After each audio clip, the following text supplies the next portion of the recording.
Gene Hackman. We lost Gene Hackman. 2025, you suck. These last 2 months have been the longest 6 years of all of our lives. And this didn't help.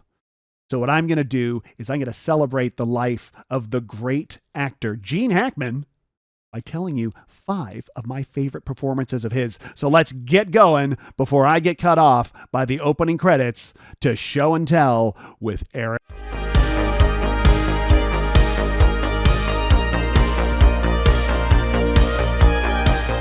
I could talk all day about awesome Gene Hackman performances. There are so many of them. He was, in fact, my most watched actor of 2024, narrowly beating out Parker Posey and James Coburn.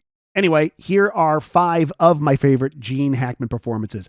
These are all worth a look. If you haven't seen them, go watch these movies. And if you have seen them, go watch them again.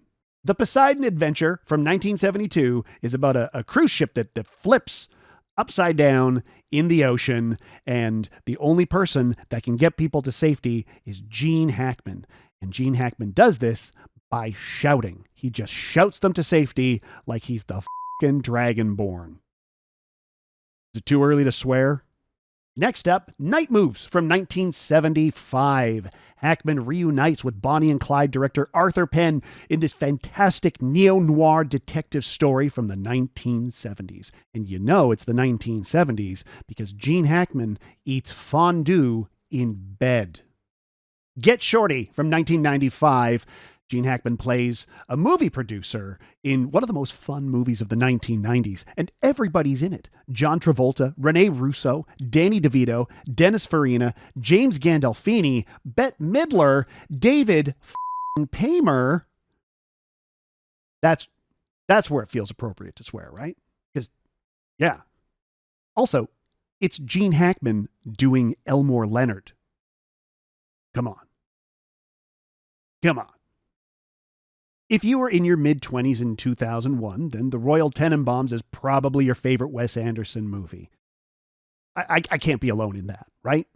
It's another great ensemble piece, and Hackman is playing the patriarch of a very dysfunctional family. Look, you don't need me to tell you about this one. It's Royal Tenenbaums. Go watch it.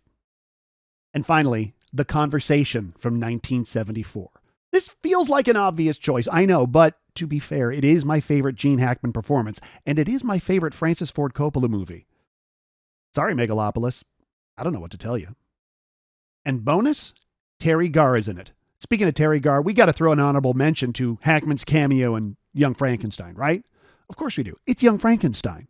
What is your favorite Gene Hackman performance? Put it in the comments. Is it one that I've mentioned, or is it one that I completely missed or brain farted on the title, like Crimson Tide? Crimson Tide, that's the one with Denzel Washington. That's the submarine one, right?